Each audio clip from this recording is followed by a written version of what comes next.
Hey everyone, welcome to the Twin Hawks YouTube channel. Glad you're here.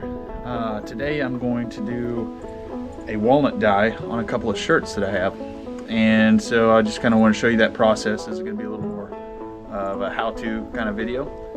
I have a Long Hunter shirt that I will be re-dyeing. I made it quite a few years ago, been wearing it a long time, but the dye has just kind of faded a little bit, so I want to darken it down before we do a hunt this next weekend. We're going to be doing a trek / whitetail hunt, so all in 18th century gear, so that's going to be pretty cool. Hopefully there will be another video come out of that. I just recently put out a video on our last one from last year that we did, so you can go check that out. It's pretty cool. The other shirt that I have to dye, and I'll show you down here, is a Hunt Primitive shirt that I've had a long time. Ryan Gill over at Hunt Primitive, he makes them, and I believe he hand dyes all his shirts as well. And so after just years of washing and whatnot, the dye has kind of lightened up to where it's kind of a light pinkish color, which it used to be kind of like a dark dusky purple, purplish gray, I guess. So today I'm going to do a walnut dye on both those, and I'm going to show you how I do that. So let's just take a look and see my setup first. I'll show you all the tools I'm using, and then we'll get into the actual dyeing part. Alright, so hopefully you can see this. First of all, I've got a camp stove set up here. This is my old Coleman camp stove. And we're just going to use that basically to boil water. And I've got this stock pot right here. It's already got hot water in it. You can see it steaming. It's kind of cold today, so I'm going to go ahead and get that going. Get the burner on, turn it up. I want to get that water heating. So that's the first step. I have the shirts, obviously. Here's the Long Hunter shirt. It's linen. Yeah, you can see the kind of brownish color, but it's kind of lightened up, especially here on the shoulders where it's either gotten rained on or sweated out or just faded in the sun. It's a little darker down here at the waistline. I'm not taking any of the stains or anything out of it, because I'm not trying to do that, because that just gives it authenticity, and I really like that part. So I'm gonna leave all that as is. I'm not washing it or anything. I'm just adding dye on top. And then here is the Hunt Primitive shirt that I will be dyeing as well. So I think it's important to have relatively pure material, as far as you want pretty much pure cotton or pure linen. I'm sure some synthetics would work as well, but just never really tried that, and I don't think it would absorb the dye as well.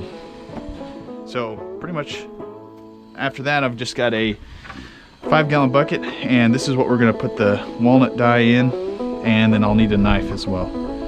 So from here, we're gonna go get some walnuts. We're using black walnut hulls. So one other thing that I do have that's important are these nitrile gloves. And anytime you're working with dye, it's just going to stain everything, so this is a good idea to have these. Okay, so as you can see, I've got a walnut tree right here in the yard, and I've got a lot of walnuts still here on the ground. I've also got a pile down there at the wood line that well, my wife gathered those up and got them out of the yard, so if we need more, there's plenty down there, but this should be fine. Go ahead and put these gloves on the hands here.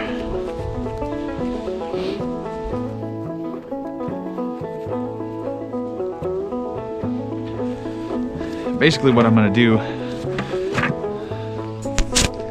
is just I'm going to take a walnut hull, and I'm just going to take my knife and carve it off.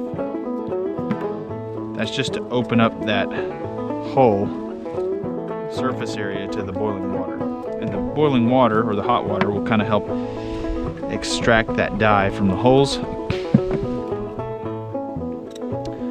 and open the fibers of the fabric and help it all fuse together.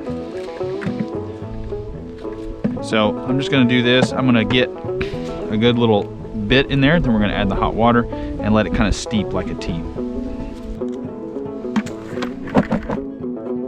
Alright, you can see I've got a pretty good little amount of holes down there.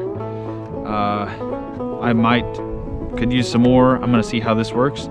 I'm gonna put some water in it and just see what the concentration is like.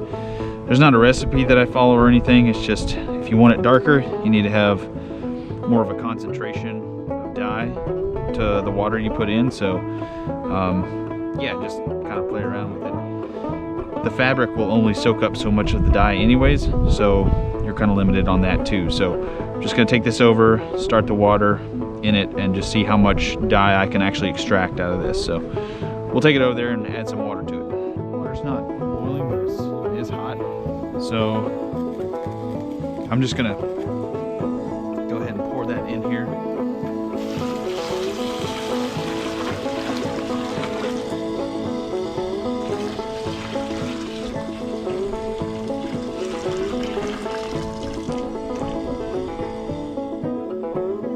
See how concentrated I can get that.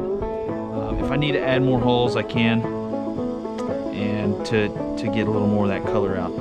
One other thing that I do need that I don't have yet is something to strain out these holes and another bucket to put the actual shirts and the dyeing process in. So yeah, bucket right here. It's covered up. Dye is setting, and just waiting on that to seep out a little bit like a tea. But I wanted to say one other thing about walnut dye, and that is it's one of the dyes that you don't have to add any other compounds in it to set the dye, but usually just let it dry completely, and that'll set whatever the cloth takes. So that's kind of what it does. So yeah, you don't have to have anything else to set the dye. Just soak it, dry it, and then that's what you got. Pretty simple, and I like that.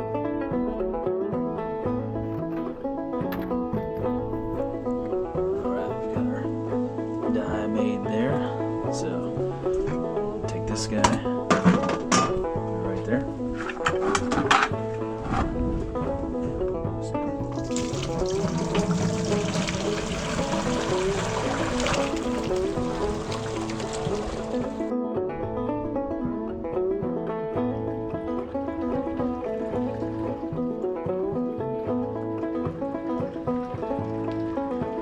Clothespins here.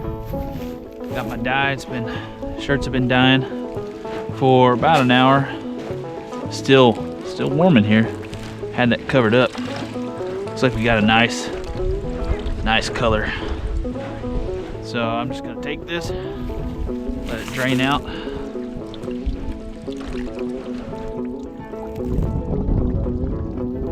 I'm not really gonna wring it.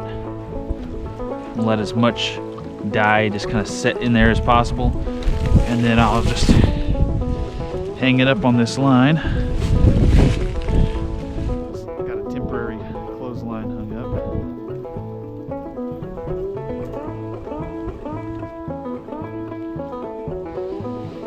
up. It's pretty windy today, and we got a little sun in this spot, so it shouldn't take too long. Holding it out here so I don't get it on me. Got kind of a camo pattern going on. That's pretty cool.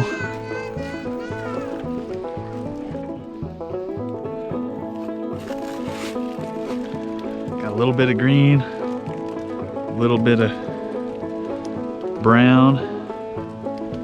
Pretty neat. If you want more of a even dye, you probably need to just turn it a little bit.